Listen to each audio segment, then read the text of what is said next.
Allahu Akbar. Allahu Akbar wa lillahi hamd. Pada pagi ini seluruh kaum muslimin, ratusan juta umat memadati rumah Allah baik di lapangan maupun masjid dan mushola. Mereka mengumandangkan takbir, tahmid dan tasbih dalam rangka memuji kebesaran Allah Subhanahu wa taala. Tidak ada yang dipandang apakah dia seorang raja, seorang pejabat di tingkat provinsi, di tingkat pusat maupun di tingkat kecamatan dan kelurahan, RW dan RT, semua mereka sepakat mengumandangkan takbir dalam rangka membesarkan Allah Subhanahu wa taala karena Allah telah menurunkan satu bulan Ramadan yang agung, yang memberikan banyak kemuliaan dan keberkahan kepada kita. Satu bulan di antara 12 bulan, dan kemudian itu sudah kita lalui. Pada hari ini, hari kemenangan itu sudah tiba.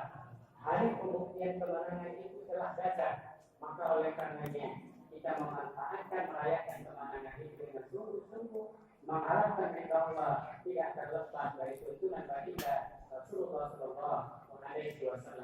Di satu sisi Allah dengan gagahnya, Allah di bumi beserta isinya ini ada di genggamannya, dengan begitu merasa dimuliakan, diagungkan oleh umatnya sehingga oleh hambanya, dan kemudian begitu umat hambanya mengagungkannya, dan Allah semakin agung di hadapan para hambanya yang beriman dan bertakwa kepada Allah Subhanahu wa taala. Ma'asyiral muslimin, sedang jemaah Idul Fitri yang dirahmati dan yang dimuliakan oleh Allah Subhanahu wa taala. 1 Syawal adalah hari kemenangan, hari pembuktian bahwa kita telah berhasil menundukkan hawa nafsu kita. Maka oleh karenanya Ramadan adalah suatu bulan yang indah untuk dikenal dan susah untuk kita lupakan. Kenapa? Karena di bulan Ramadan inilah Al-Quran diturunkan sebagai petunjuk dan sebagai pembeda antara yang hak dan yang batil. Sahur Ramadan alladzi unzila fihi Al-Quran hudan lin-nasi wa bayyinatin minal huda wal furqan. Al-Quran Allah turunkan untuk manusia agar manusia bisa membedakan mana yang hak dan mana yang batil, sehingga dia akan diterangi tak kalah dalam kegelapan, dapat petunjuk di dalam kesesatan. Inilah bentuk kemuliaan yang Allah berikan. Kemudian di bulan Ramadan itu juga ada satu malam yang apabila kita dipertemukan oleh Allah pada satu malam itu, pahalanya sama dengan kita beribadah 1000 bulan. Begitu Allah memberikan kemuliaan. Dan kemudian di bulan Ramadan ini juga Tariq bin Ziyad menunjukkan Andalusia yang sekarang kita sebut Spanyol ini juga terjadi di bulan suci Ramadan. Kemudian di bulan suci Ramadan ini juga Salahuddin Al-Ayyubi menunjukkan dan menguasai Konstantinopel itu juga terjadi di bulan suci Ramadan ini. Kemudian Nabi setelah hijrah dari Mekah ke Madinah, kemudian dia kembali ke Mekah menunjukkan Mekah yang disebut dengan Fathu Mekah, itu juga terjadi di bulan suci Ramadan. Ma'asyiral muslimin, satu kemuliaan yang tidak bisa kita lupakan hari ini adalah terjadinya perang Badar, yang jumlah kaum muslimin hanya 300 orang dari senjatanya mana, sementara kaum kafir Quraisy berjumlah ribuan orang dengan persenjataan yang serba lengkap, dan kemudian itu dimenangkan oleh kaum muslimin. Dan pada waktu itu Hamzah, kerabat Nabi, sahih di Allah Subhanahu wa taala. Dan setelah perang Badar itu juga Nabi dan para sahabat dalam kondisi lelah, dalam kondisi tertatih, dalam keadaan berlumur darah yang belum terbersihkan. Di saat itulah dilaksanakan salat Idul Fitri yang pertama, dan Rasulullah karena keletihan tidak sanggup menjadi hati pada waktu itu berdiri di atas kakinya. Lantas dia bersandar di pundaknya Bilal bin Rabah. Allahu Akbar, Allahu Akbar, Allahu Akbar. Walillahi. Hari ini Ramadan yang mulia Allah turunkan, Ramadan yang agung, Ramadan yang telah memberikan banyak keberkahan kita, telah meninggalkan kita. Dan hari ini apapun yang kita dapat selama bulan Ramadan 1445 Hijriah ini telah dibawa oleh Ramadan itu menghadap Allah Subhanahu wa taala. Karena Ramadan itu kata Allah, ibadah yang kita lakukan di Allah, dan Allah sendiri yang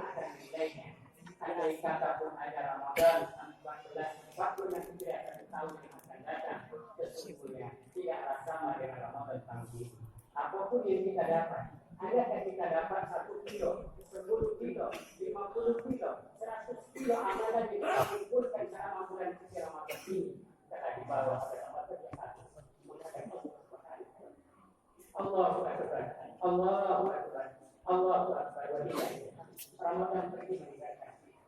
Dia menyentuh kita selama 1 bulan dengan lembut dan kasih sayang. Dia berikan banyak keberkahan. Dia aturkan rumah tangga kita yang selama ini susah sekali kita duduk satu meja. Tetapi di bulan suci Ramadan ini berbuka dan sahur kita berkumpul bersama keluarga. 1 bulan jamaah sekalian yang dirahmati oleh Allah. Lutut kaum muslimin itu beradu dalam melaksanakan sholat isya dan tarawih berjamaah. Dan kemudian banyak lagi kemudian yang Allah berikan melalui bulan Ramadan. Sekarang bulan yang akhir, bulan yang penuh kasih sayang menjadikan kita sampai sama bulan Ramadan ini, yang menjadikan kita orang soleh, mengangkat derajat kita menjadi derajat ketakwaan. Beliau sudah pergi meninggalkan kita. Mudah-mudahan jamaah sekalian yang ada di Masjid Birul Hasanah ini derajatnya diangkat oleh Ramadan tahun ini pada derajat ketakwaan. Kemudian dijadikan hamba yang saleh, hamba yang beriman, hamba yang bertakwa untuk menjemput Ramadan 1446 Hijriah 1 tahun yang akan datang. Amin, amin, amin ya rabbal alamin. Allahu akbar, Allahu akbar, Allahu akbar. Hari ini kita merayakan kemenangan. Kita telah berhasil menundukkan hawa nafsu kita. Kita telah terbukti sebagai hamba Allah yang beriman dan diangkat derajat pada derajat ketakwaan. Agar pelaksanaan merayakan kemenangan ini kita tidak kebablasan, kita tidak menyalahi tuntunan yang dituntunkan oleh baginda Rasulullah SAW pada kesempatan yang terbatas ini. Khatib berwajib kepada kita semua. Apa yang harus kita lakukan dalam merayakan kemenangan ini perlu kita garis bawahi. Merayakan kemenangan ini bukan terletak kepada kendaraan baru, rumah baru, baju baru, mukena baru, kuatnya dentuman macun yang menghantam berbagai sudut penjuru tanah air ini. Bukan itu ukurannya. Ukurannya adalah kita telah berhasil meredam dan menunjukkan hawa nafsu dan setan sudah terbelenggu oleh keimanan manusia yang sempurna di bulan suci Ramadan ini. Itulah hakikatnya kita rayakan hari ini. Tapi merayakan tidak boleh keluar dari tuntunan Rasulullah SAW. Sebagaimana Allah telah mengatakan dalam surah An-Nisa ayat 36. Wa'budullaha wa la tusyriku bihi syai'a. Sembahlah Allah, jangan kalian mempersekutukannya. Betapa banyak orang yang salah dan merayakan kemenangan di hari Idul Fitri 1 Syawal ini. Kadang-kadang disunahkan saja tidak. Itu kita laksanakan sementara kita meninggalkan dan melalaikan yang wajib. Karena melayani kamu, karena sibuk meletakkan kue di atas meja, terkadang sholat zuhur kita tinggalkan, sholat asar berjamaah kita tinggalkan, maghrib dan isya kita tinggalkan. Ini dikarenakan urusan dunia yang selalu menggoda kita. Tidak begitu jamaah sekalian dalam merayakan kemenangan itu. Seharusnya sabar sebagai pembuktian kita penghambaan diri kepada Allah mesti harus kita tingkatkan. Wa'budullaha wa la tusyriku bihi syai'a. Sembahlah Allah dan jangan kita mempersekutukannya. Ma'asyiral muslimin, sedang jemaah Idul Fitri yang dirahmati oleh Allah Subhanahu wa taala. Pada suatu ketika, tatkala Rasulullah berada di antara para sahabat, dan kemudian ada seorang sahabat yang bernama Sa'ubah. Di saat Rasulullah memberikan tausiah, Sa'ubah ini merangkul dan memeluk baginda Rasulullah SAW. Seraya bertanya, ya Rasulullah, sekarang kita hidup bersama, berjihad kita bersama, berdakwah kita bersama, sakit dan senang kita lalui bersama. Bagaimana kalau seandainya kita dipisahkan dengan kematian ya Rasulullah? Engkau mati, kami mati. Engkau mati sudah pasti masuk surga, tapi kami mati belum tentu masuk surga ya Rasulullah. Kalaupun kami masuk surga, surga kita belum tentu satu kamar, belum tentu satu level antara engkau dengan kami. Maka Allah menurunkan ayat wa may yuti'illah wa rasul wa ulaika an'amallahu 'alaihim minan nabiyyin asyrikin asyhada as-solihin wa hasuna ulaika rafiqa.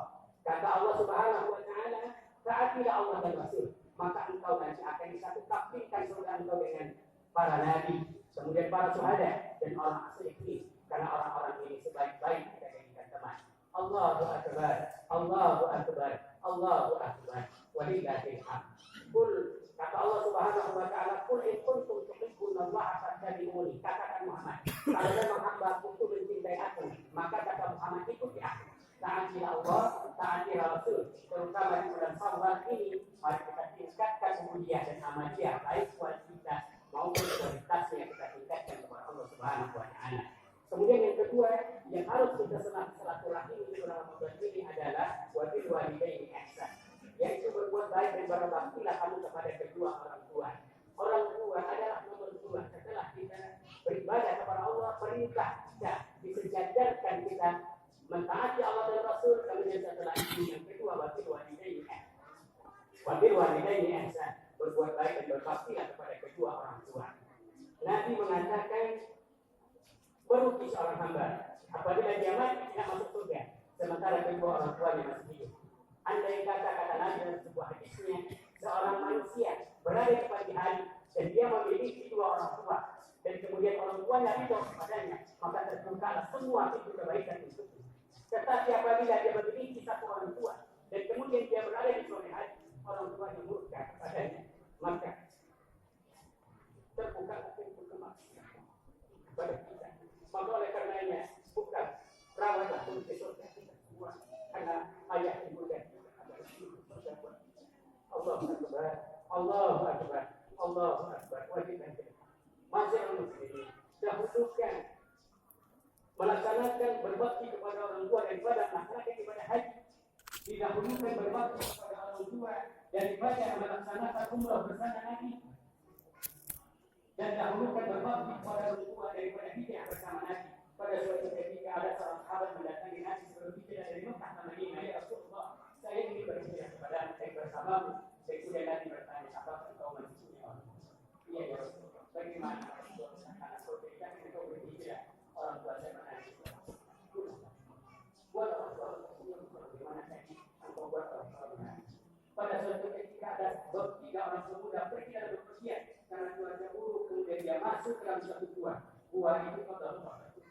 Tidak ada yang bisa mengeluarkan orang dari buah itu. Dan kemudian ada satu orang di antara bertiga ini, dia berdoa kepada Allah, ya Allah, saya semasa hidup saya sangat berbakti kepada kedua orang tua saya. Kebiasaan saya setiap pulang, saya mengoreksi doa kepada Allah. Pada suatu malam saya kena pulang ya Allah, dan pada waktu itu setelah saya pulang saya dapat orang tua saya telah tidur. Dan pada waktu itu saya bersama dengan ibu anak saya menangis pada kisah suci yang saya bawa. Saya tidak berikan kepada anak saya ya Allah, dan kemudian saya tunggu dulu orang tua saya terbangun. Orang tuanya terbangun di pagi hari baru dia berikan kepada orang tuanya, saya berikan kepada anaknya. Kalau memang itu amat kebaikan saya ya Allah, bukan begitu buat ini, dan kemudian itu buat keperluan. Begitu kebesaran Allah terhadap orang yang berbakti kedua orang tua. Durhaka kepada orang tua tidak saja anak dan anak dilihat orang di akhirat, tetapi di dunia ini. Kita tahu kasih Al-Qamar, Abdullah bin Salam, kedua-duanya dikunci oleh Allah Subhanahu wa Ta'ala. Di akhir ayatnya dia tidak bisa mengucapkan asyhadu an la ilaha illallah wa asyhadu anna Muhammadar Rasulullah, padahal Nabi yang mengajarkan dia untuk bersyahadat mulutnya dikunci oleh Allah Subhanahu wa Ta'ala. Karena Al-Qamar, Abdullah bin Salam, dua-duanya ini adalah orang yang durhaka dan melawan kepada kedua orang tuanya. Dan dijemput oleh Nabi kedua orang tuanya ini, Al-Qamar diancam dibakar. Dan kemudian Abdullah bin Salam diminta oleh Nabi yang meminta langsung agar ibunya memaafkan kesalahannya kedua-duanya karena kelembutan hati seorang ibu. Karena kemudian hati seorang ibu yang mencintai anaknya, dia mengampuni dan memaafkan dosa anaknya. Pada saat itu Al-Qamar, Abdullah bin Salam bisa mengucapkan asyhadu an la ilaha illallah wa asyhadu anna Muhammadar Rasulullah. Ridho Allah tergantung ridho orang tua, murkanya Allah tergantung murkanya orang tua. Oleh karena itu jemaah sekalian dirahmati oleh Allah Subhanahu wa Ta'ala, mari kita ambil hati orang tua kita. Bisa jadi hari ini orang tua kita karena sudah luka, orang tua kita telah utuh, terkadang sekali panggilan tidak bisa didengarnya. Dulu kita bisa bersandar di bahunya, sekarang dia menjadi wanita yang lemah. Mungkin dia lemah karena dia merawat dan menafkahi kita. Terkadang orang tua kita melakukan perbuatan menyimpang demi anak dan istrinya, demi anak dan keturunannya. Dia menyimpang melakukan perbuatan yang diridhoi oleh Allah Subhanahu wa Ta'ala. Kadang dia mengajar hari-hari meminjam ke sana ke sini dan memenuhi kebutuhan anaknya. Orang tua akan sedih di saat dia tidak bisa. Yang pertama apabila anak durhaka kepadanya. Yang kedua orang tua akan sedih apabila dia tidak bisa memenuhi kebutuhan. Seorang ayah dia selalu membunyikan kegembiraannya, dia selalu menyembunyikan kesedihannya, dia tidak menampakkan di saat dia gembira dan selalu diwakili oleh kaum ibu. Begitu juga dia tidak memperlihatkan kesedihannya karena ayah adalah seorang sosok yang teguh, kokoh baik di tersebut. Oleh karena itu jemaah sekalian yang dirahmati oleh Allah, mari kita muliakan di bulan Syawal ini orang tua kita. Agar orang tua kita senantiasa yang hidup diberikan kemuliaan oleh Allah, yang sudah meninggal lakukan amal-amal kebaikan ketaatan untuknya, karena doa anak yang saleh selalu mengalir untuk orang tuanya. Allahu Akbar, Allahu Akbar, Allahu Akbar, walillahil hamd. Yang ketiga, wal yatama wal masakin, yaitu orang yang senantiasa terpaut hati dengan anak yatim dan fakir miskin. Bergerak arasnya Allah Subhanahu wa taala di saat di rumah itu ada anak yatim tetapi menangis, ditelantarkan, tidak dirawat, tidak dipenuhi kebutuhannya. Anak yatim, kata Nabi, barang siapa yang memuliakan anak yatim di rumahnya, dia Nabi mengibaratkan jari tunjuk dan jari tengahnya. Begini dekatnya nanti orang itu dalam surga bersama aku, kata Rasulullah SAW. Maka mari kita muliakan anak yatim di bulan Syawal sebagai bulan pembuktian ini. Allahu Akbar, Allahu Akbar, Allahu Akbar. Wa'budullaha wa la tusyriku bihi syai'an wa bil walidayni ihsan wa dzil qurba. Yang ketiga, yang keempat adalah karib kerabat. Jangan kita salah dalam merayakan hari kemenangan ini.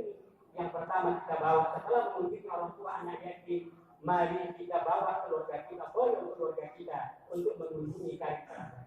Apakah itu kerabat dari ayah maupun kerabat dari ibu, ini adalah kewajiban kita untuk selalu bersilaturahminya. Karena Nabi mengatakan ahabbu ilallah iman billah silaturahim. Amal yang sangat dicintai oleh Allah Subhanahu wa taala adalah beriman kepada Allah, kemudian tanggung tali silaturahim. Dan yang kelima adalah wajadil qurba wajadil junub, yaitu bersilaturahim di bulan Syawal ini dengan tetangga yang jauh dan tetangga yang dekat dengan tetangga yang jauh. Dalam hadis ini dikatakan, dalam ayat ini dikatakan, tetangga yang dekat itu adalah yang memiliki hubungan kerabat dengan kita, dan kemudian tetangga yang jauh itu adalah yang tidak memiliki kerabatan dan perhatian darah dengan kita. Jemaah sekalian yang dirahmati oleh Allah Subhanahu wa taala, sidang jemaah Idul Fitri insyaallah akan dimuliakan oleh Allah Subhanahu wa taala. Suatu ketika Nabi bersabda, tidak beriman, tidak beriman, tidak beriman. Kemudian sahabat bertanya, apa yang kau masukkan ya Rasulullah? Apabila tidak beriman seorang hamba, apabila dia hidup bertetangga, tapi tetangganya tidak nyaman olehnya, tidak nyaman oleh karenanya, tetangganya resah, tetangganya tidak merasa tentram karena bertetangga dengannya. Orang ini, kata Nabi, tidak beriman, tidak beriman, tidak beriman. Dan pada suatu ketika Nabi juga bercerita kepada sahabat, karena seringnya malaikat Jibril menghampiri baginda Rasulullah SAW, karena seringnya Nabi mengingatkan bagaimana seharusnya kita berbaik-baik dengan tetangga, sampai Nabi berpikir bahwa akan turun waktu, akan turun ayat yang mengatakan bahwa tetangga itu akan mendapatkan warisan dari Nabi. Saking seringnya malaikat Jibril mendatangi dan menghampiri baginda Rasulullah SAW, sampai-sampai Nabi berpikir bahwa akan turun ayat, akan turun waktu bahwa tetangga itu berhak mendapatkan warisan atas diri kita. Allahu Akbar, Allahu Akbar, Allahu Akbar, walillahil hamd. Man kana yu'minu billahi wal yawmil akhir fala yu'ti jarah. Berbaik dengan tetangga itu disejajarkan oleh Allah Subhanahu wa taala. Berbuat baik tetangga itu dengan beriman kepada Allah Subhanahu wa taala. Tidak beriman seorang hamba, apabila engkau beriman kepada Allah Subhanahu wa taala, barang siapa beriman kepada Allah, maka berbuat baik kepada tetangga. Al-muslimu man salima al-muslimun min lisanihi wa yadihi. Orang mukmin apalagi bertetangga tidak boleh saling menyakiti antara satu dengan yang lainnya. Yarhamu man fil ardi yarhamukum man fis sama. Saling berkasih kalian, saling bercintai kalian yang ada di permukaan bumi ini. Sesungguhnya penduduk langit akan bertasbih, Allah dan para malaikat akan bertasbih dan mendoakan hamba yang ada di permukaan bumi ini. Saling mendoakan, saling mencintai, saling berkasih karena Allah Subhanahu wa taala. Allahu Akbar, Allahu Akbar, Allahu Akbar. Bulan Syawal adalah bulan pembuktian. Bulan Syawal adalah bulan peningkatan, di mana apapun yang kita dapat yang dinanti pada Ramadan, maka pembuktiannya itu akan kita perlihatkan, akan kita wujudkan di bulan Syawal ini. Oleh karenanya, mari kita merayakan hari kemenangan bulan Syawal ini dengan cara-cara yang dituntun oleh Allah, yang dituntun oleh baginda Rasulullah SAW. Jangan kebablasan, jangan melakukan pemborosan,